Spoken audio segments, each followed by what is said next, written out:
Welcome to mega 9 TV. ఈ రోజు report లో మనం జగన్ షర్మిల అసలు ఏపీలోనే హాట్ టాపిక్ గా మారిన ఈ టాపిక్ గురించి మనం మాట్లాడుకుందాం. గాలిబ్ గారు, అసలు ఏంటి ఈ రోజు ఎక్కడ చూసినా సరే జగన్ షర్మిల అంటే గతంలో చూసుకున్నట్టయితే ఆయన ఎలక్షన్స్ ముందేమో షర్మిల గారు ఆయనకి దూరంగా ఉండడము, అంటే వాళ్ళ కుటుంబ కలహాలు, కుటుంబంలోని అనేక విషయాలు బయటికి రావడం, షర్మిల గారు బయటికి వెళ్ళిపోవడము, ఇవన్నీ బయటికి రావడం వల్ల అసలు పార్టీ కూడా ఓడిపోయిందని చెప్పేసి ఆ పార్టీలో నేతలు కూడా అంటున్నారు. మరి ఇప్పుడు చూస్తే జగన్ గారు కూడా అదే విషయాల్ని, అంటే బాబు గారు అయితే ఏంటి, మా విషయాలన్నీ బయటికి తీసుకొస్తున్నారు, మా కుటుంబ విషయాలన్నీ బయటికి తీసుకొస్తున్నారు అని అంటున్నారు. అసలు ఏంటి ఇదంతా? అంటే ఓవరాల్ గా చూసినట్టయితే వైఎస్ షర్మిల జగన్మోహన్ రెడ్డి సంబంధించి రాజకీయ ఎదుగుదలలోని దాంతో పాటు జగన్మోహన్ రెడ్డి అధికారం ఉండడానికి డైరెక్ట్లీ ఇండైరెక్ట్లీ కొంతవరకు కూడా ఆమె హెల్ప్ చేసిన పరిస్థితి ఉంది. జగన్ జైల్లో ఉన్నప్పుడు సుదీర్ఘ పాదయాత్ర దాదాపు 2 తెలుగు రాష్ట్రాల్లో కూడా అత్యధిక కిలోమీటర్లు పాదయాత్ర చేసిన రికార్డు కూడా షర్మిలకు ఉంది. ఆ తర్వాత ఎన్నికల సమయంలోని బై బై బాబు అంటే క్యాంపెయిన్ తోని ప్రజలను అట్రాక్ట్ చేయడం 2019 ఎన్నికల్లోని వైసీపీ గెలవడానికి కూడా కారణం. ఎన్నికల తర్వాతగా హఠాత్తుగా ఇద్దరి మధ్య విభేదాలు వచ్చాయి. ఇజ్రాయెల్ కి వచ్చిన తర్వాత ఈ కుటుంబంలోని విభేదాలు బహిర్గతం రావడంతో ఒక్కసారిగా వైఎస్ కుటుంబంలోని పిల్లల మధ్య ఆస్తి వివాదాలు వచ్చాయి అనేది మాత్రం ప్రధానంగా తెర మీదకి వచ్చింది. ఈ తెర మీదకి వచ్చిన తర్వాత ఏదో ఆస్తులకు సంబంధించి ఇరువురు మధ్య ఒప్పందం జరిగింది. ఆ తర్వాత ఇరువురు ఇంకా విభేదాలు కొనసాగుతున్నాయి అనే పరిస్థితుల నేపథ్యంలో హఠాత్తుగా తెలంగాణ గడ్డ మీద పార్టీని ఆమె నిర్మించారు. పార్టీని నిర్మించిన తర్వాత ఇందుకు సంబంధించిన పార్టీ కార్యకలాపాలు జరిగిన తర్వాత ఎన్నికల సమయంలో ఏదైతే ఉందో 2024 ఎన్నికలకి కొద్ది నెలల ముందు ఆమె ఆ పార్టీని విలీనం చేసిన తరుణంలోని ఆమె ఏపీకి రాబోతున్నారు, ఏపీకి సంబంధించి కాంగ్రెస్ బాధ్యతలు తీసుకుంటున్నారు అనేది మాత్రం పెద్ద ఎత్తున వార్తలు వచ్చాయి. అవి వాస్తవమైన పరిస్థితి ఉంది. అయితే ఓవరాల్ గా చూసినట్టయితే వైఎస్ షర్మిల ఏపీకి రావడంతో ఒకసారిగా జగన్మోహన్ రెడ్డికి సంబంధించి ప్రజల్లో కొంత ఆదరణ తగ్గిందని కూడా స్పష్టంగా చెప్పుకోవచ్చు. ఎందుకంటే ఇంట్లో ఉన్న విభేదాలను వీధుల్లోకి తీసుకురావటం వల్ల కూడా వైసీపీ ఓడిపోతానికి ఒక రకంగా కారణము అనేది మాత్రం ప్రధానంగా ఆ పార్టీకి సంబంధించిన నేతలే ఆరోపిస్తుంది. గతంలో బాలకృష్ణ గారు షర్మిలని అనలేదా అని చెప్పేసి ఒక టాపిక్ కూడా తీసుకురావడం జరిగింది. దాని మీద షర్మిల కూడా స్పందించారు. అంటే ఒక పెద్ద నటుడిని కూడా తీసుకొచ్చేసి ఇప్పుడు అసలు ప్రభాస్ అంటే కూడా నాకు ఎవరో తెలీదు అనే దాకా వచ్చేసిందండి. మరి దీన్నంతా ప్రభాస్ ఫ్యాన్స్ గానీ ఇటు చూస్తే పొలిటికల్ గా గానీ ఎలా చూస్తారంటారు? అంటే ఆంధ్రప్రదేశ్ రాష్ట్రంలోని పొలిటికల్ సంబంధించిన స్ట్రాటజీల కంటే సోషల్ మీడియా స్ట్రాటజీలు బాగా జరుగుతున్నాయని చెప్పుకోవచ్చు.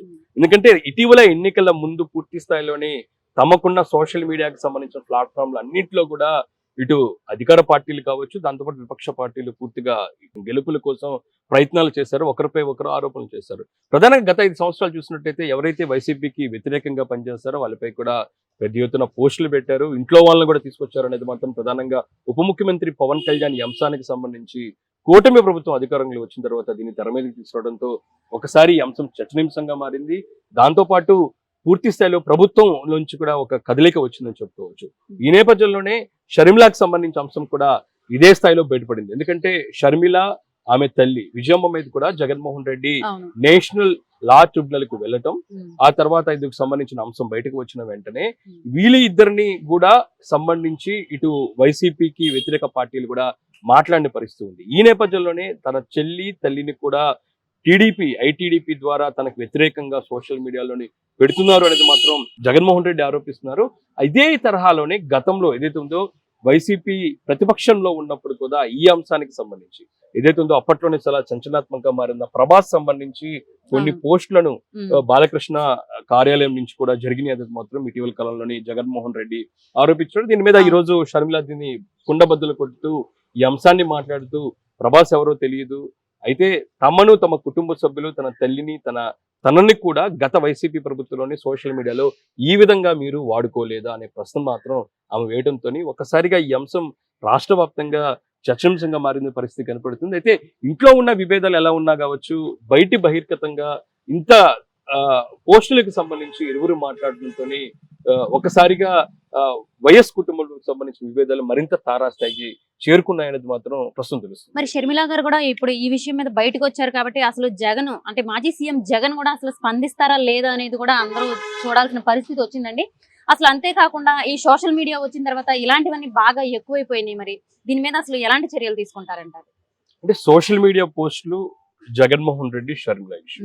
ఈ రెండింటిని కలిపి చూస్తే మాత్రం ఒక్కసారిగా మనకి తెలిసేది ఏంటంటే గత 5 ఏళ్ల పాలనలోని వైఎస్ షర్మిల బయటికి రావటం, ఆ తర్వాత కాంగ్రెస్ పార్టీలోని జాయిన్ అవ్వటం, ఆ తర్వాత ఏపీపీసీసీ అధ్యక్షురాలుగా బాధ్యతలు చేపట్టిన తర్వాత కీలకంగా ఉన్న తమ బాబాయ్ ఎవరైతే వివేక హత్య కేసు అంశానికి బయటికి తీసుకురావటం, ఇందులోని వైసీపీకి సంబంధించిన కీలక నేతల హస్తం ఉంది, ఎంపీ అవినాష్ రెడ్డి పాత్ర ఉంది అనేది కూడా చెప్తూనే సునీతకి బాసటగా నిలిచారు. వెంటనే సోషల్ మీడియా, వైసీపీకి సంబంధించిన సోషల్ మీడియా యాక్టివ్ అయింది. షర్మిల, విజయమ్మ, దాంతోపాటు సునీత లాంటి పేరు కూడా పూర్తి స్థాయిలోని ఒక అసభ్యకర పోస్టులు పెడుతూ వాళ్ళు యాక్టివ్ చేశారు. ఒక్కొక్క టైంలో చూసినట్టయితే షర్మిల వైఎస్ కూతురా అనేది కూడా ప్రశ్నించిన పరిస్థితి ఉంది. అది కూడా ఆమె ఇటీవల ప్రస్తావించారు. ఈ అంశాలన్నీ కూడా వెంటన వచ్చిన తర్వాత మరింతగా అన్నా చెల్లెల మధ్య కొంత గ్యాప్ వచ్చిందని చెప్పుకోవచ్చు.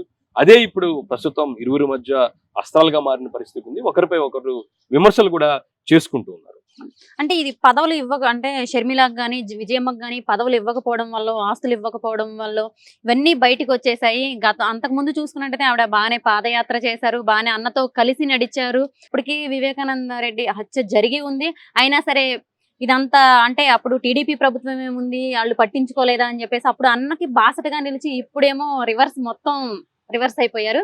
అంటే కేవలం పదవుల కోసం, ఆస్తుల కోసమే ఇవన్నీ చేస్తున్నారంటారా? అంటే ఇటీవల కాలంలోని ఒక మీడియాకి ఇచ్చిన ఇంటర్వ్యూలోని అనిల్ మాట్లాడారు. అంటే వైఎస్ షర్మిలకు సంబంధించిన భర్త రాకపోవచ్చు, ఇలాంటి విభేదాలను అనుకుందాం కదా వచ్చినాయి. ఎందుకంటే అటుపక్క నుంచి జగన్మోహన్ రెడ్డి నుంచి పదవులకు సంబంధించిన అభద్రతా భావం, దాంతో పాటు షర్మిల పార్టీ పరంగా ఇమేజ్ గ్యాదర్ చేసుకున్నారు. జగన్ తర్వాత పార్టీలో ఎవరు అనే దానిపై కూడా పెద్ద ఎత్తున చర్చ జరిగింది. ఈ నేపథ్యంలో తన పదవికి సంబంధించి రీప్లేస్ చేయడం విషయంలో కూడా షర్మిల పోటీ వస్తారనే ఉద్దేశంతోనే ఈ విధంగా జగన్మోహన్ రెడ్డి షర్మిలని దూరం చేశారు అనేది మాత్రం ప్రధానంగా అనిల్ ఆరోపించారు. అయితే ఇలాంటివి జరగకూడదు, జరిగాయి.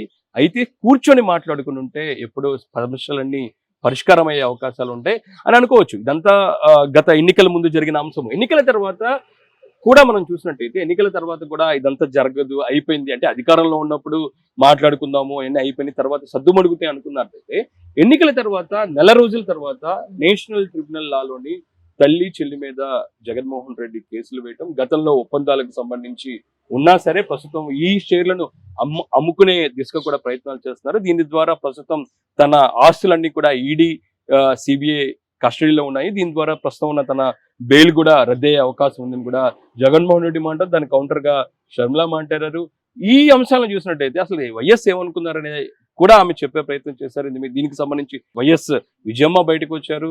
జగన్మోహన్ రెడ్డికి గతంలోనే తండ్రి చెప్పారు, ఆస్తులు పంచమని చెప్పారు, ఆయన పంచలేదు.